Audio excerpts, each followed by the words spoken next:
Baik.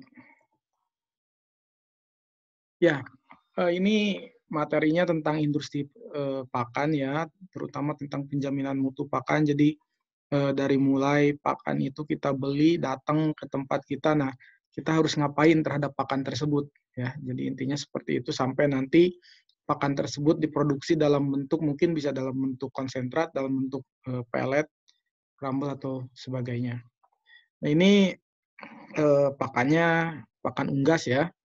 Jadi saya tekankan mungkin ini saya akan membahas terkait dengan pakan unggas, jadi tidak ada pembahasan tentang hijauan atau pakan-pakan ruminansia ya, meskipun pakan unggas pun bisa dimakan oleh, mohon maaf, bahan dari beberapa dari bahan untuk pakan unggas itu bisa digunakan untuk ruminansia. Oke, lanjut saja biar cepat. Ini saya berapa menit ya, Bu Nur? 45 menit maksimal, Pak Aris. Baik. Ya.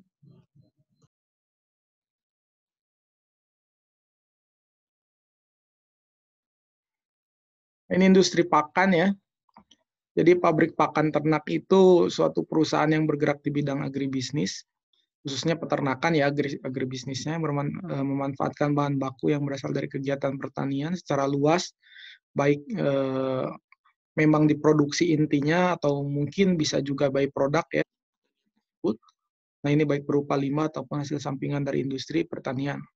Produk pertanian memiliki sifat yang unik di mana produk-produk tersebut dihasilkan secara musiman serta mudah rusak. Itu memang sifatnya seperti itu. Makanya kita nanti akan membahas bagaimana caranya si pakan itu atau bagaimana caranya kita memilih pakan yang baik ya untuk unggas yang istilahnya sesuai dengan SNI. Oleh karena itu perusahaan pabrik pakan harus memiliki struktur manajemen yang baik, baik dalam manajemen ketersediaan bahan baku ya, pengadaan, pendistribusian dan penyimpanan.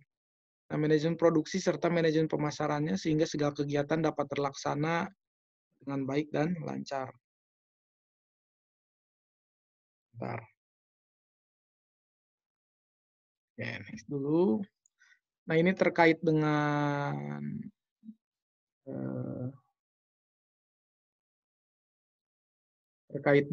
apa namanya penjaminan mutu pakan. Ini ada ISO 9001 ya tahun 2008.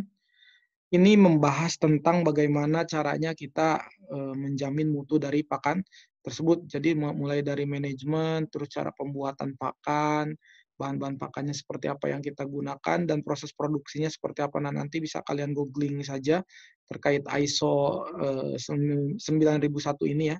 Di Google sudah banyak isinya. Kalau saya jelaskan satu-satu ini bisa lama nanti. Nah, ini ISO 9001 ini ditetapkan secara internasional ya, distandarkan secara internasional. Nah, kalau di Indonesia bagaimana? Ya tetap secara perusahaannya dia menggunakan ISO karena ada pembahasan tentang manajemen, terus manajemen organisasinya ya, manajemen cara pembuatan pakannya dan lain sebagainya. Tapi untuk di Indonesia sendiri, nah kita terkait dengan Permentan ya nomor 22 Permentan PK 101 garis miring 6 garis miring 2017 ini tentang peraturan bahwa si pakan itu harus terjamin ya, harus terjamin. Jadi sebelum beredar itu harus mendapatkan nomor ini ya, harus mendapatkan nomor ini nih. Jadi ketika kita membuat pakan,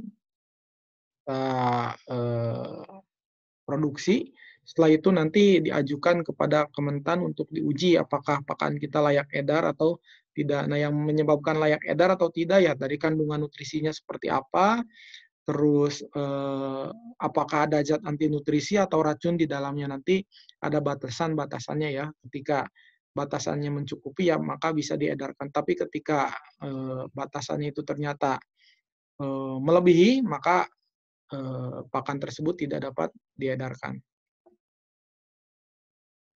Baik, ini alur produksi dari pakan tersebut. Pertama kan kita pasti transport dulu ya, transport bahan pakan, apakah kita bisa beli ataukah kita menanam sendiri bahan pakannya ya.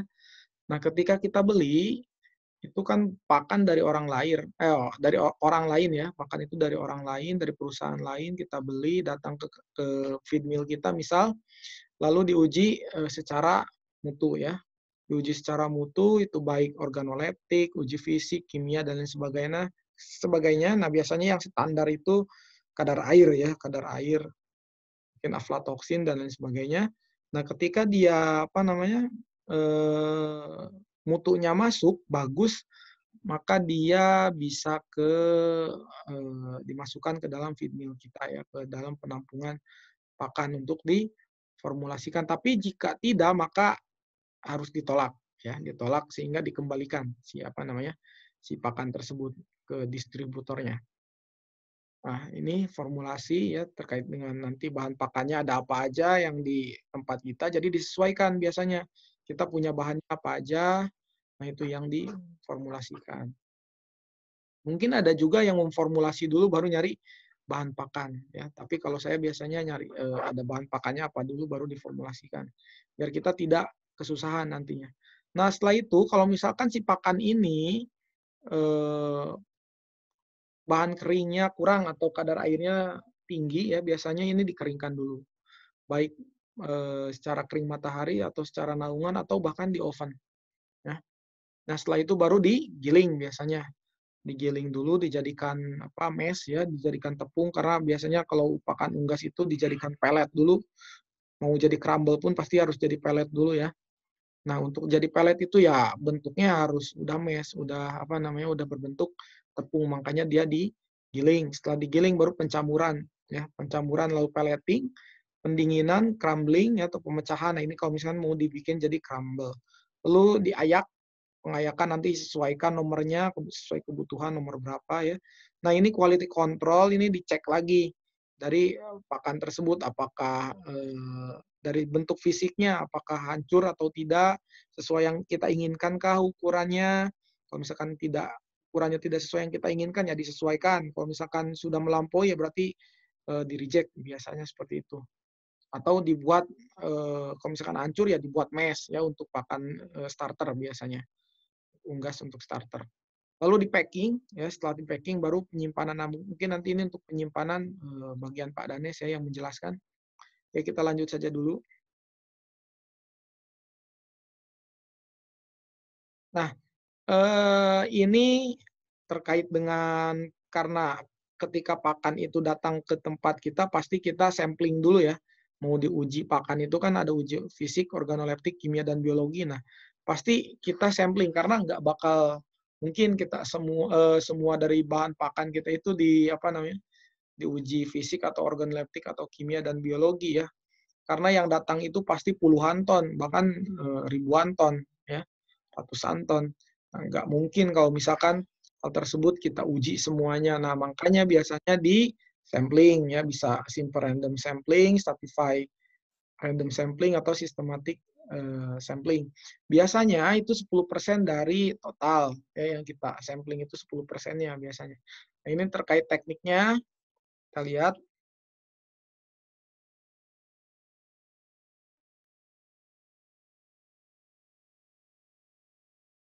ya.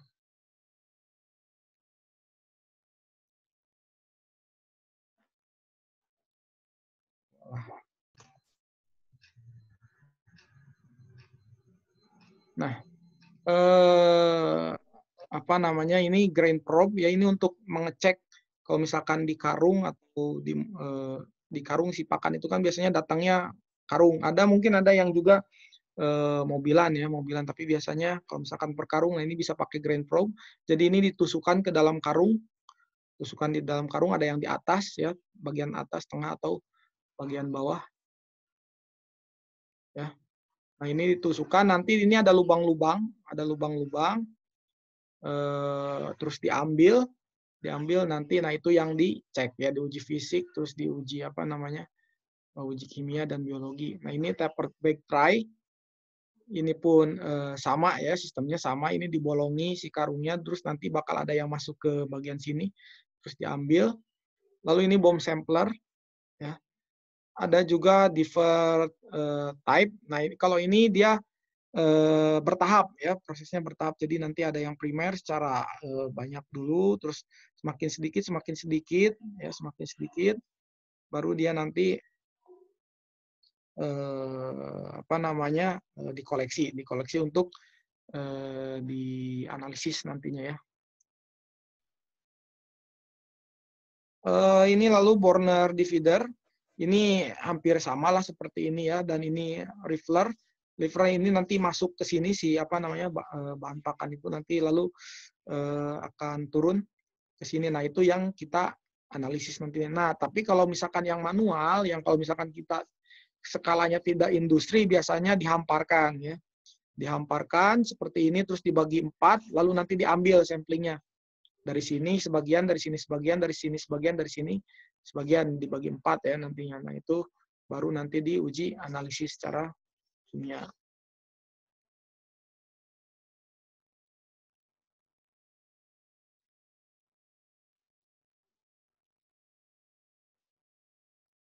Nah, ini kalau misalkan di karung, nah seperti ini ya contohnya. Jadi ini dimasukkan dari ujung, nanti dia akan masuk ke sini nih, si apa namanya, ke yang atas ini, si butirannya ya, misal kalau misalkan jagung akan masuk ke sini, lalu diambil kembali, nanti akan ada di apa di isian itunya.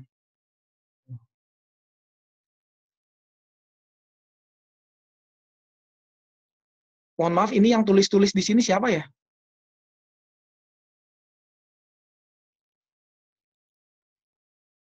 Bentar ya.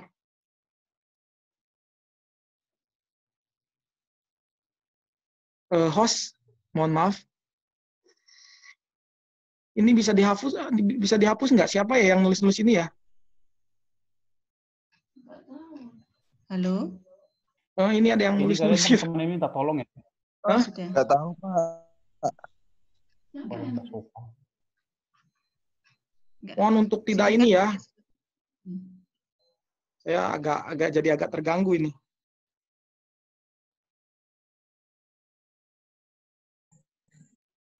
Kayak ini kalau misalkan biji-bijian dan bungkil yang di dalam karung ya, biasanya disampling, alat pipanya yang tadi itu dimasukkan. Nah, ini biasanya di 10 tempat ya. Kalau misalkan ini ada 100, misalnya ada 100 karung ya, berarti 10 karung yang disampling ya. Yang disampling itu 10 karung. Oke, nanti pada akhirnya diambil dari 10 karung tersebut ya, tergantung dari apa tadi yang sodokannya itu. Nah, itu disatukan, nanti dicampur, diaduk, baru diambil ya untuk dibawa ke lab.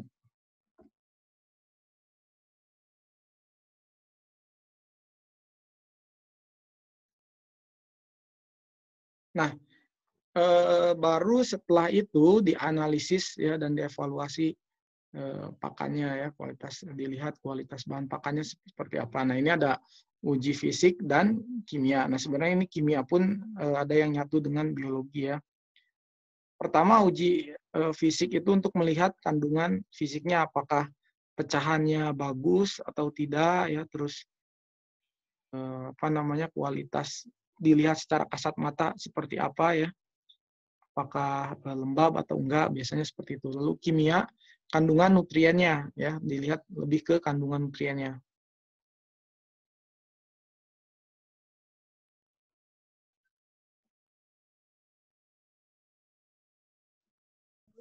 Nah, ini analisis secara fisik.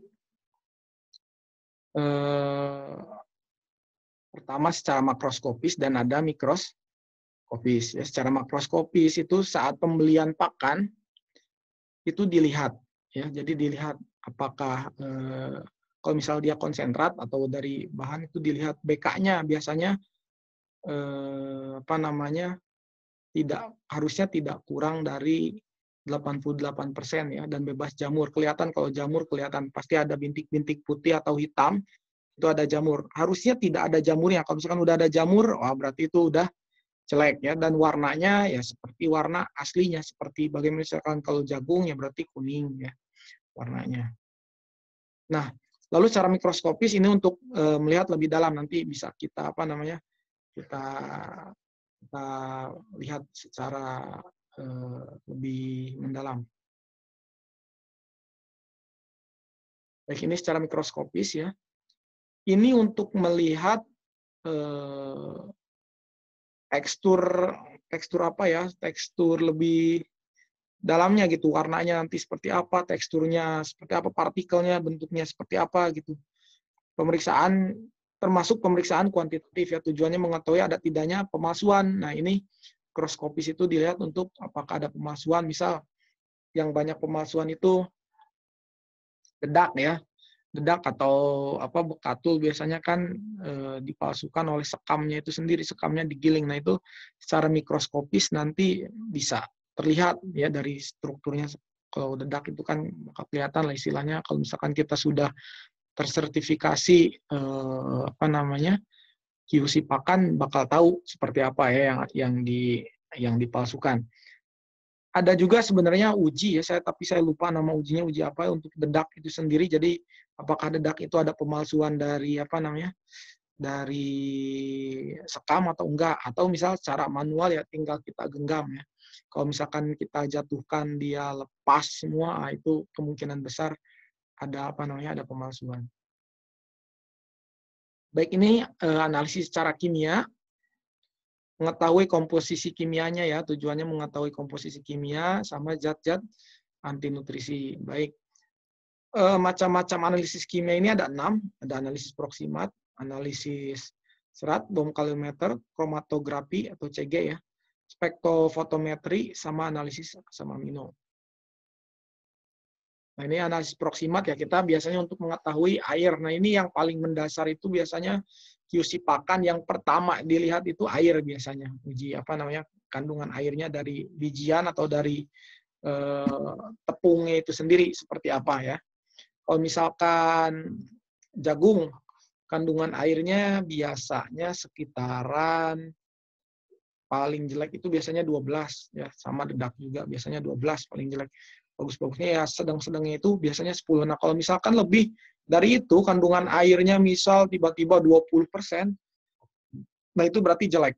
Ya, dari bahan pakan tersebut kualitasnya jelek. Kenapa? Karena ketika kandungan airnya banyak, maka kita kehilangan banyak bahan kering.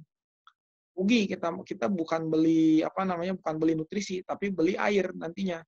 Ya, beli air. Nah, selain itu ketika disimpan maka dia akan mudah busuk nantinya ya, mudah berjamur, mudah busuk. Jadi ketika disimpan tidak akan lama. Lalu abunya dilihat seperti apa ya, sesuai dengan SNI. SNI tiap bahan pakan beda-beda, jagung berbeda dengan dedak, terus berbeda juga dengan misal dengan onggok. Ada banyak ya. Bisa dilihat di internet SNI dari setiap bahan pakan itu seperti apa. Lemak kasarnya ya, termasuk lemak kasar, protein kasar, SK, BTN-nya juga. Nah ya, terus analisis serat. Nah, tapi ini kalau misalkan biasanya untuk pakan ruminan kalau analisis serat. Kalau untuk apa namanya, untuk unggas sebenarnya perlu juga, tapi memang agak apa ya, agak jarang lah dilakukan lebih mendalam.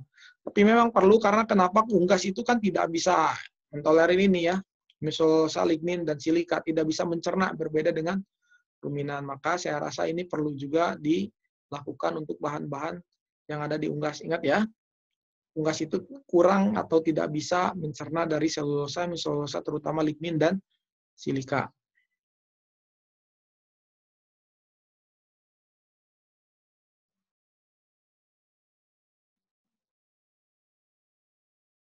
Lalu analisis energi, ini pakai bom kalorimeter, mungkin kalian juga sudah pernah apa namanya menguji ya di Sido Agung.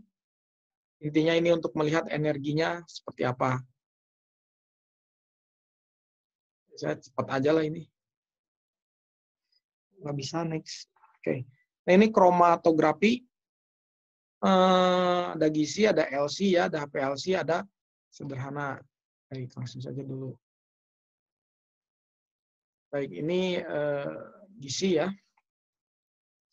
Pertama bisa kita analisis VFA, tapi kalau analisis VFA ini khusus untuk ruminan. Kalau untuk unggas tidak perlu sebenarnya ya analisis VFA.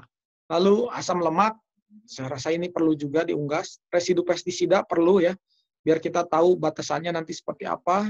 Analisa alkohol, nah ini biasanya kayak pakan-pakan yang mudah terfermentasi. Contohnya ini, molasses ya. Molasses itu biasanya diuji alkohol, apakah alkoholnya sudah tinggi. Nah, kalau tinggi berarti dia sudah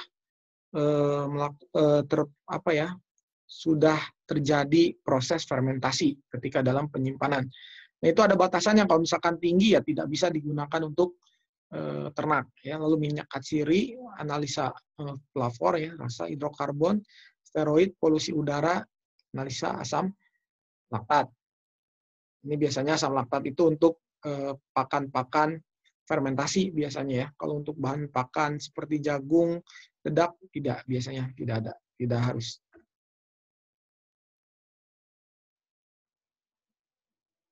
Baik, ini HPLC ya. Pertama, analisa asam amino. Nah, yang harus kalian tahu bahwa untuk unggas itu formulasinya agak berbeda dengan ruminansia. Kalau ruminansia biasanya kita memformulasi melihat dari PK, SK, dan TDN. Cukup biasanya seperti itu kalau untuk formulasi ruminansia. Tapi kalau untuk unggas itu perlu sampai asam amino. Ya, dilihat lisinnya seperti apa, metioninnya seperti apa. Jadi harus seimbang. Asam aminonya itu harus sampai tahap asam amino. Jadi harus lebih mendalam dan lebih banyak nanti si tabelnya itu. Kalau misalkan kalian yang pernah ikut praktikum dengan saya menggunakan WinFit. Nah, menggunakan WinFit itu kalau misalkan kita bukan yang berbayar itu agak sulit untuk memformulasi unggas ya, karena banyak kalau unggas itu harus sampai asam amino. Jadi kalau untuk WinFit yang yang gratis itu saya rasa tidak bisa. Biasanya yang paling mudah itu menggunakan Excel. Menggunakan percent square pun kalau misalkan manual ya kita akan kesulitan. Saya rasa akan kesulitan, akan lama menghitungnya. Terlebih kalau misalkan kita menganalisisnya memformulasinya sampai asam amino. Bahkan harusnya sampai ini mineral, trace mineral ya, mineral mikro dan mineral makro. Jadi nanti lebih lengkap. Kalau untuk unggas itu memang harus lengkap. Nah, ini analisa asam organik ya. PLC bisa mendeteksi asam organik. Analisa aflatoksin, nah ini perlu. Aflatoksin ini perlu dilihat karena kalau unggas itu misal dari jagung atau dari dedak sudah ada aflatoksin berapa ppb aja misal sekitar di atas 5.000 ya kalau nggak salah. Nah, itu udah bahaya untuk unggas ya, bisa mati ya, bisa mati mendadak adanya aflatoksin. Karena aflatoksin ini racun dari Aspergillus flavus ya. Analisis tanin. Nah, ini tanin juga lumayan berbahaya untuk untuk unggas yang nantinya tidak tercerna proteinnya. Lalu mimosin juga sama. Lalu analisa vitamin sama HCN. Nah, unggas itu sangat rentan terhadap HCN. Ketika pakan tersebut mengandung HCN tinggi, ya bisa langsung keracunan. Kalau ruminansia ya masih mending ya. Ruminansia itu masih mending lah, ada HCN-nya masih bisa mentolerir. Tapi kalau misalkan kebanyakan ya tetap juga bisa bisa menjadi racun. Tapi kalau unggas sedikit saja bisa berbahaya ya adanya HCN.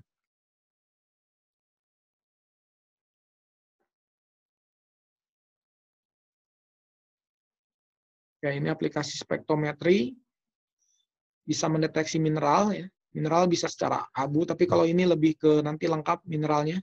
Ada Ca, ada P, Mg, mungkin Se, Zn, dan lain sebagainya. Lalu vitamin, antitripsin, urea darah, derivat, purin. Ini lebih lengkap. Ya.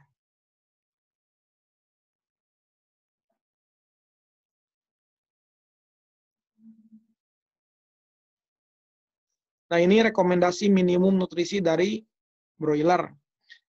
Pada masa starter, itu sekitaran 10 hari.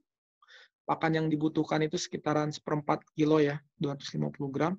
Dan yang yang masa grower itu dari umur 11 hari sampai 22 hari itu sekitaran 1 kilo butuhnya.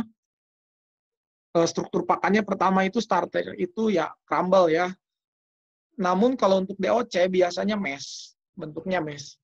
Jadi kalau misalkan kita bentuknya crumble biasanya dihaluskan dulu. Kalau enggak, ada beberapa memang dari produsen pakan itu memang sudah menyiapkan untuk starter itu untuk 1-3 hari itu menggunakan mesh biasanya.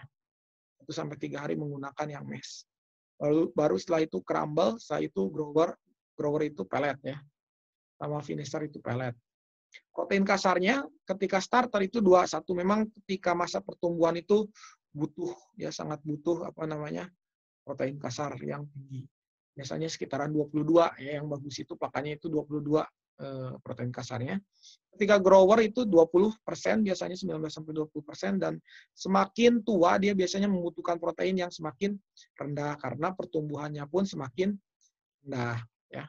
Jadi kalau misalkan kita kasih pakan yang proteinnya tinggi ya percuma, pertumbuhannya dia tidak bisa cepat, terus harga jualnya murah ya, semakin besar ayam itu ya semakin murah harga per kilonya.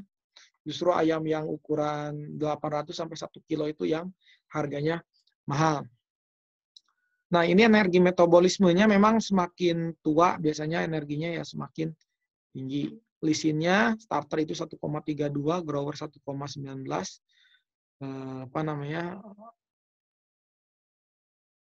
Finisher itu 1,05.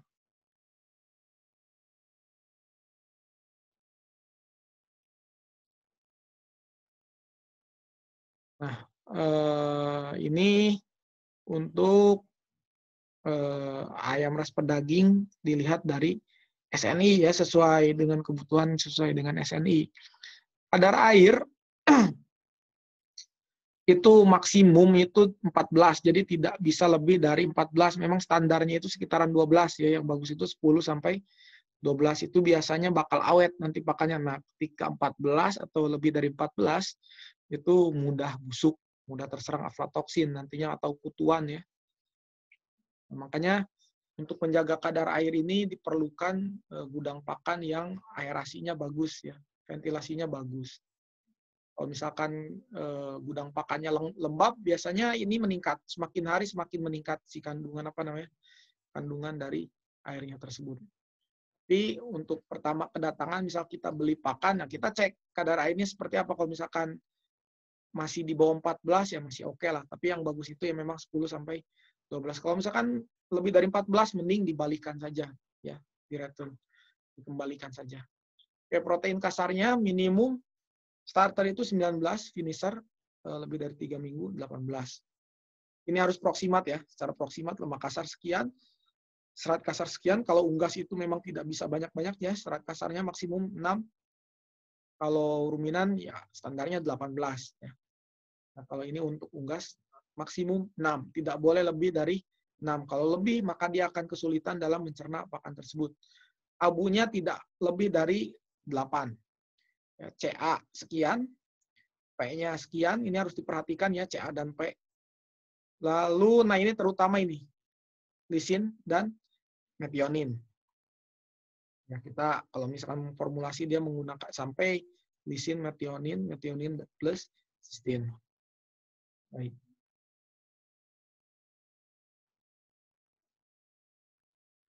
Ini untuk layar ya. Untuk ayam layar, kadar airnya sama. Ya, rata-rata memang maksimal itu 14. Proteinnya untuk starter itu cukup, minimal 18 ya, minimal 18. Terus untuk grower minimal 15. Untuk layar ketika mulai bertelur, maka biasanya agak naik lagi ya, proteinnya agak naik lagi. Nah, ini komposisi dari lisin, methionine plus cysteine. Ini harus diperhatikan. Ya, sekali lagi ini harus diperhatikan. CA, P, dan P totalnya.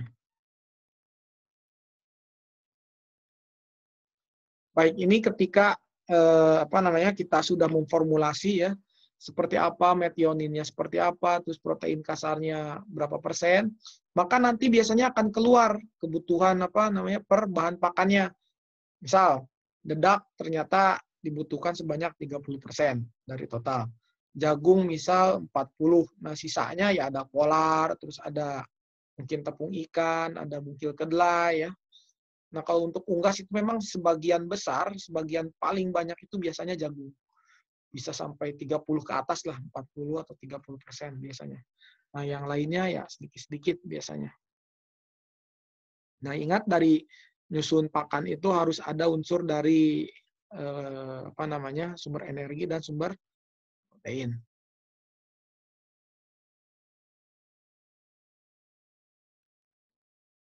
Oke, ini bahan baku halus ya, mikronutrien itu dicampurkan yang sedikit-sedikit dulu disatu-satukan, diaduk-aduk ya sampai homogen, baru dia dimasukkan ke mixer konsentrat. Kalau misalkan di perusahaan besar ya dia udah punya mixer juga ya, untuk premix sendiri dia udah punya mixer untuk bahan-bahan yang kebutuhannya dikit lah. Misal kayak CA, P ya, itu kan bahannya dikit, vitamin, bahannya kan dikit. Nah, mereka biasanya punya mixer sendiri untuk mengaduk dari mikronutrien tersebut. Tapi kalau misalkan tidak punya, ya kita secara manual diaduk. Biasanya itu mineral itu sama molases ya, biasanya terus sama bahan-bahan nanti yang sedikit lah istilahnya seperti itu. Nah, ini lalu bahan baku kasar ya disatukan dengan yang kasar, nanti dimasukkan ke mixer konsentrat. Nah, ini tetes tebu, ini kapasitas 1 ton. Nanti di sini udah ada keluarnya ya, untuk pengeluaran dari konsentrat. Ini kalau misalkan yang horizontal. Ada lagi mixer vertikal, nah itu dari atas. Katanya mixer vertikal itu lebih bagus ketimbang mixer horizontal. Nanti bisa kalian googling saja lah, mixer vertikal itu seperti apa. Itu bisa lebih nyampur katanya. Karena nanti pengaduknya itu spiral ke atas. Seperti baut lah ke atas. Jadi nanti yang dari bawah itu bisa naik ke atas. Nah, kalau yang kayak gini, ini biasanya yang bobotnya bobotnya berat dan partikelnya kecil ada di bawah biasanya. Partikelnya lebih lembut itu ada di bawah nanti, tidak teraduk. Tapi kalau misalkan yang vertikal itu muter dia, yang dari bawah pasti muter sampai ke atas. Yang atas nanti turun ke bawah sampai ngaduk. Nah, gitu benar. Nah, setelah itu baru sebenarnya dicek dulu harusnya ya, cek warna, tekstur, dan kimianya dicek lagi. Apakah sudah sesuai SNI kah atau belum, kayak tadi proteinnya harus sekian, ya, serat kasarnya maksimal 6, lemak kasarnya berapa, terus mineralnya seperti apa. Nah, itu harus sesuai dengan standar lah istilahnya. Entah itu SNI atau standar dari pabrik tersebut. Nah, kalau misalkan sudah standar, maka biasanya diproses packing ya, setelah itu penyimpanan.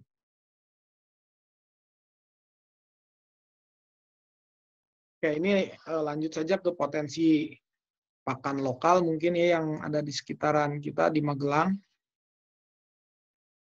yang bisa kita manfaatkan untuk pakan apa aja. Nah, pertama ini onggok ya, pasti di Magelang itu bakal banyak lah istilahnya onggok atau ampas dari singkong, karena kita ini di sini kan produsen atau produksi dari makanan dari singkong ya, getuk ya. Nah, banyak banyak perusahaan-perusahaan getuk di sini. Pasti banyak singkong yang diolah. Nah, ketika diolah singkong tersebut diolah terus jadi makanan, pasti ada ampasnya ya, terutama kalau misalkan pembuatan tepung kanji pasti ada ampasnya. Nah, ampasnya itu disebut dengan onggok. Nah, onggok itu dia sebagai sumber energi ya, sebagai sumber energi. Kandungan BK-nya sekitar 88,64. PK-nya memang agak kecil ya, 2,1, SK-nya 8,59, abunya dan lemaknya 2,3. Nah, kelebihan dari onggok itu apa? Kecernaannya dia tinggi. Ya, kelebihan dari onggok itu kecernaannya. Pak Arif, Ya. maaf, 14 menit lagi ya? Iya, ini bentar lagi kok. Sedikit lagi. Oke. Nah, oke. Lalu bekatul. Nah, kenapa saya pakai bekatul beras merah? Karena memang saya rasa bekatul beras putih ya kalian sudah tahu, dan itu memang salah satu pakan yang biasa digunakan juga. Tapi ini ternyata Magelang itu mempunyai produksi beras merah yang cukup tinggi ya. Magelang, terutama di Kecamatan Dukun, Muntilan, Dukun. Nah, itu banyak produksi dari beras merah. Kenapa saya merekomendasikan beras merah? Karena memang secara kandungan nutrien itu lebih bagus dari dedak padi yang putih ya. Proteinnya di sini 15,09. Ada yang menganalisis itu 14, ada yang 16 ya. Kalau secara referensi ini saya pakai yang tengah-tengah 15,09. Nah, kalau dedak itu kan, dedak atau misal bekatul yang apa? Bekatul putih itu kan sekitaran 12 ya. Sekitaran 12. Nah, itu lebih rendah dari bekatul beras merah. Selain itu, vitaminnya beras merah itu lebih banyak. Secara penelitian menyebutkan bahwa vitaminnya lebih banyak dan dia mempunyai antioksidan yang cukup tinggi ketimbang dengan beras hitam atau beras putih. Jadi memang secara kandungan nutrisi lebih bagus. Tapi untuk sekarang ini memang sebagian apa ya, kita mungkin mengenalnya bekatul beras merah itu bukan buat pakan, tapi buat apa namanya, buat pangan ya. Tapi kan banyak ya, produksinya banyak ya. Kalau buat pangan tidak apa namanya, masih sedikit lah saya rasa yang mengkonsumsi bekatul. Jadi ya sisanya yang saya lihat di dukun itu buat pakan ya, buat pakan. Jadi bisa kita manfaatkan. Silakan kalau mau memanfaatkan ini bisa digunakan, bisa kalian jadikan juga untuk bahan penelitian. Nah, ini kulit kopi, mungkin kalau kulit kopi untuk unggas agak riskan ya, karena memang seratnya tinggi ya, seratnya tinggi 18,74. Tapi kalau misalkan difermentasi dia akan turun. Nah, ini saya rasa sangat memungkinkan karena kenapa? Karena kita produksi kopinya tinggi juga. Daerah Kedua terutama Temanggung dan Magelang daerah atas lah ya. Daerah Magelang dekat ke Temanggung itu kan produksi kopinya lumayan banyak. Nah, ini bisa dimanfaatkan juga saya rasa. Tapi untuk kulit kopi ini harus melalui proses pengolahan karena memang seratnya tinggi dan apa namanya, kandungan protein kasarnya ya masih kurang lah 9,94. Tapi setelah difermentasi ternyata ada peningkatan dari protein dan pengurangan dari serat kasar. Ya, karena ini adanya proses degradasi dari mikroba. Nah, ini saya rasa yang beberapa bahan yang saya rekomendasikan bisa dimanfaatkan untuk pakan. Kalau misalkan kalian nanti mau bikin pakan di rumah atau di lingkungan sekitar, ya gunakan pakan yang sekiranya banyak di lingkungan kalian. Ya, mungkin ini ada beberapa juga ya seperti ampas tahu ya, karena di sini juga banyak industri tahu. Nah, itu bisa dimanfaatkan juga sebenarnya. Ini tidak saya masukkan karena ya mainstream ya. Baik, terima kasih. Mungkin itu Bu Nur dari saya. Cukup sekian. Kekurangannya saya mohon maaf. Bila topik walidah. Wassalamualaikum warahmatullahi wabarakatuh.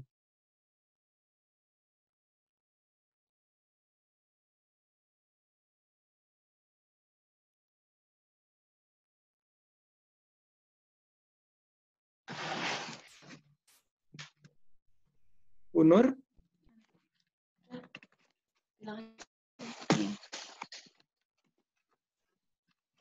Halo, mohon maaf.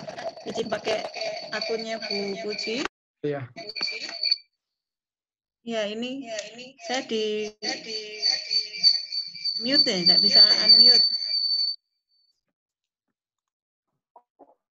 Bu Nur itu kalau ini biar volume apa suaranya lebih bagus itu dari laptopnya Bu Puji atau dari HP-nya di mute dulu. Volumenya dimatiin dulu biar nggak tabrakan suara. Iya, ini saya bisa di